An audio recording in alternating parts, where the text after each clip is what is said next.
The US gets ready to wind up its COVID-19 task force. The virus, however, is still spreading rapidly, with the infection rate rising in many areas across the country. Donald Trump continuing to argue in favour of reopening in order to save the economy. Battling the COVID crisis and growing violence in the country, medics in Afghanistan say they simply do not have the resources they need and are calling for outside help. At least 5 doctors there have now died from the new virus. And rebels in Yemen announced the first fatality from COVID-19 in the capital. A man found dead in a hotel in Sana'a. Houthi rebels say anyone he came in contact with has now been quarantined. Fears, however, of a major outbreak in the war-torn country grows. Hello and a very warm welcome to you. I'm Eve Irvine. Glad you could join us. The White House says it is now preparing to wind down the coronavirus task force. The group, which centralised the response to the crisis, liaised between the medical and political world and published recommendations on social distancing. In some areas, like in New York, where strict restrictions have been put in place, improvements have been seen. However, outside of that, the rate of infection from COVID-19 is still rising rapidly. Here's a listen to the US President on the task force.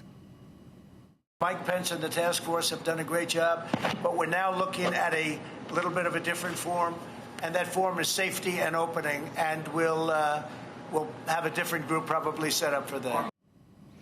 Well, Brazil has recorded its highest daily death toll from COVID-19 on Tuesday, 600 people succumbing to the virus. The number of new cases there also went up, over 6% of a rise, a sign that the country is still in the thick of the battle, even though some areas are already starting to lift restrictions on movement. The worst hit states include Sao Paulo and Rio de Janeiro. Well, the COVID-19 pandemic continuing to spread also in Afghanistan. Medical workers, like their peers around the world, on the front line in the fight against the virus. But they are also facing difficulties associated with more than 4 decades of war. The health system devastated and the country suffering from a severe lack of protective equipment. This public hospital is deserted, including its emergency ward. Before, hundreds of patients walked in here every day, but a week ago, 10 doctors tested positive for coronavirus, so the hospital is largely closed. او به مریضا ما اینجا نگاه میکنیم مثلا فعلا واردای ما خالص هیچ گونه مریض کریتیکال نداریم اما سیف نیستیم نه این کالا ما را سیف کرده میتونه نه این ماحول و مریضایی که ما میبینیم و تجربات که سر ما بود هر فرد یا هر پرسنل صحی از کارگر گرفته تا دکتر تا کلگی سر خود مشکوک هستند. The coronavirus has opened a new front for the country's healthcare system, which has already been tormented by 40 years of war. War is a threat. It deviates the resources, the focus. It challenges our logistics and operations. We're concerned not to fill in a gap where we forget the essential health services and focus on COVID-19 only. The virus has infected nearly 300 health workers in Afghanistan and at least 5 doctors have died. The staff in this intensive care unit is very worried. According to a recent survey, 1/3 of Kabul residents might already be infected by the virus. In the coming days, we might face mass cases in Afghanistan, in Kabul, because the numbers are increasing day by day. We are equipped but not well equipped because we are facing the shortage of the tests. We are waiting for the help of the foreign countries, for the help of the WHO. The peak of the pandemic is expected in mid-May. According to authorities, 25 million Afghans could soon be infected by the virus. That's 70% of the country's population. Meanwhile, South Korea is lifting some of its social distancing measures as the number of new infections there has slowed. Locals allowed to return to much of their pre-COVID crisis routines. Schools set to reopen next week. The country's worst hit region, Daegu, which accounted for over 60% of cases, has seen no new infections reported for the last 3 days. Ravina Parks in Seoul tells us to what extent life is and is not returning to normal. Today is the start of a new kind of quarantine scheme. Korea is transitioning from social distancing to what is being called distancing in everyday life.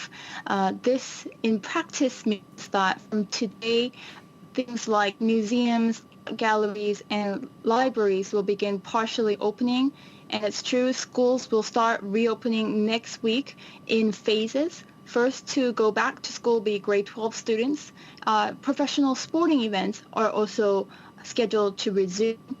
And businesses are allowed to be reopened as long as they follow good hygiene and make sure that social distancing continues to take place.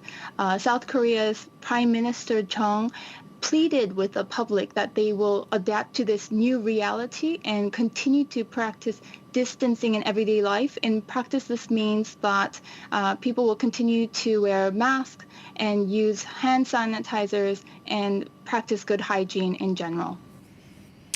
Well, returning to their schoolroom, students in Wuhan in China back behind their desks for the first time since January. The pupils, as you can see, wearing masks and also walking past thermal scanners as they enter. For now, it is just the older students that are returning as they have university entrance exams to pass. Return dates for junior or middle-aged students still not known.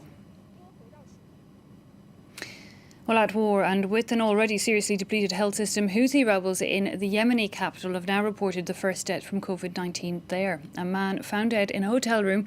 The hotel has been disinfected and everyone the man thought to have come into contact with put into quarantine. That's according to the Houthis' health minister. Nick Rushworth tells us more. Yemen is already grappling with the world's biggest humanitarian crisis amid a continuing civil war. Now the country has begun reporting COVID-19 deaths. Houthi rebels in control of the capital in the north of the country say a Somali immigrant died of the disease on Sunday. حيث وصل بلاغ إلى وزارة الصحة العامة والسكان عن وجود الحالة في أحد الفنادق بأمانة العاصمة يوم الأحد الموافق 3/5/2020 وعلى الفور تحركت فرق التقصي الوبائي إلى الفندق حيث كان المصاب متوفي. The government based in the southern port city of Aden, meanwhile, has reported new cases. A 3-week partial curfew in Aden and other southern governorates begins this Wednesday. The UN says it fears COVID-19 could be spreading undetected across the country, adding to an existing health crisis, including a cholera outbreak. UNICEF is urging Yemen and 5 other countries in the Middle East to relaunch polio and measles vaccination campaigns put on hold because of the coronavirus pandemic. ما نقوم به باليونيسف هو تحفيز الدول وتشجيع هذه الدول على متابعة واستمرار عملية التلقيح بالذات ضد شلل الأطفال ولكن أيضا الحصبة، مع العلم أن شلل الأطفال كان قد اختفى نهائيا من المنطقة قبل حوالي عامين ومن هنا خطر عودة هذا المرض. Here the disinfecting is for dengue fever. Fears are high for Yemen. The Saudi-led coalition last month unilaterally declared a ceasefire to stop the spread of COVID-19. It's seeking to restore the internationally recognized government in a war with Houthi fighters that began in late 2014. Since the outbreak of this new virus in France, the lack of suitable burial grounds for Muslims in the country has become a problem. In normal circumstances, the vast majority of elderly foreign-born Muslims prefer to be buried back in the country of their birth. However, such repatriations are not possible at the time being, adding an extra burden on families in mourning. Karim Yaoui and Ellen Gainsford report. Mamadou's father dreamed of being buried in Mali, the country where he was born. But with borders now closed, his family has to organise a burial in France. Mon père est décédé fin mars, on l'a enterré mi-avril. C'était un délai de 18 jours, c'était énorme. Et pendant ces 18 jours, on ne mange pas, on ne dort pas, on n'est pas paisible tant que le défunt n'est pas en paix. For nearly 3 weeks, Mamadou and his family tried frantically to find a spot in a Muslim burial ground in France. Donc là, le coronavirus a permis de mettre en exergue ce manque cruel de carême musulman et cette volonté également d'être enterré de manière digne. While others are still waiting to hear if the bodies of their loved ones can be repatriated, Abdelsamad Atrache works in a funeral home. Every day he sees distraught families with the same predicament. Certaines familles attendent que les frontières s'ouvrent et les mettent à Rungis. Mais ça devient juste pas possible. Ça veut dire que ces familles-là ne peuvent pas faire leur deuil. In this cemetery in the suburbs of Paris, an 85-year-old woman has just been laid to rest outside the plots dedicated to Muslims. A victim of COVID-19, it wasn't possible for her to be buried in Algeria as she'd wished. Pfizer and Samad have long called for the local authorities to expand the size of their Muslim burial plots. Là, aujourd'hui, il y a eu encore un enterrement. J'ai vu des enfants du quartier, des petits-enfants. Et ça touche. Je crois, quelque part, on peut pas rester insensible. On peut pas rester insensible. Et on se dit, si c'est nous qui sommes accompagnés comme ça, moi, je veux pas être jetée au plein milieu, quoi. There are only a few hundred burial grounds for Muslims in France, out of more than 45,000 cemeteries. A statistic that's proving painful for many families as the COVID-19 crisis continues.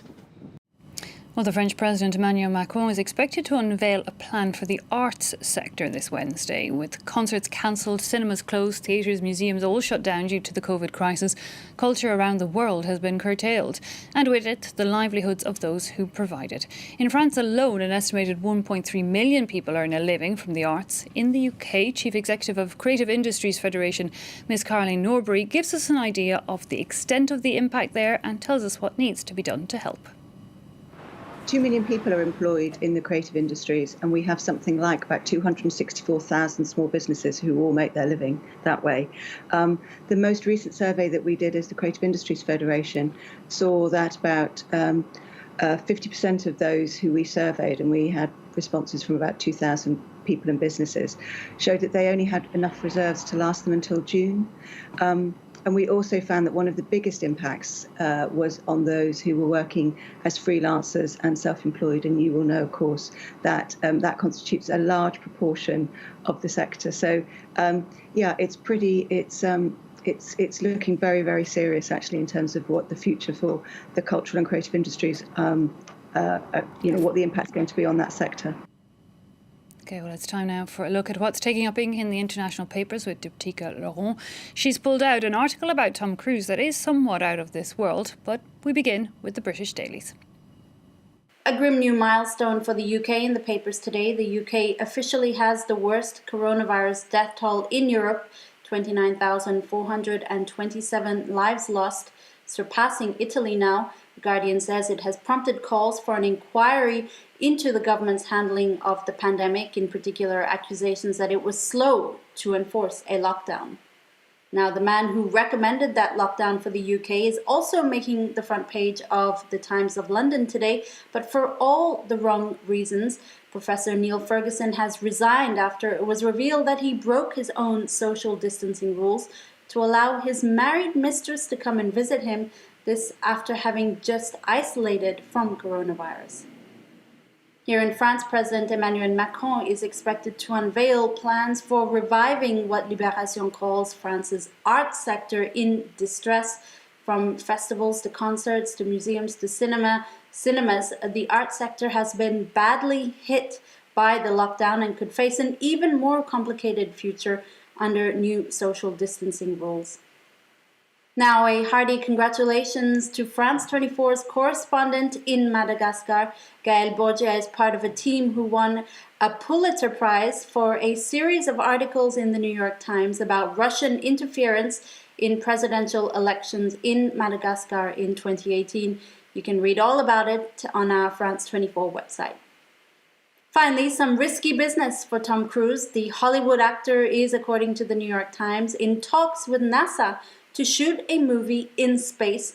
No word yet on what kind of movie it would be, but if it does go ahead, he'd be the first actor to cruise into space for a film. OK, and that's where we're going to have to leave it for this edition. That's it for me for now. Do take care.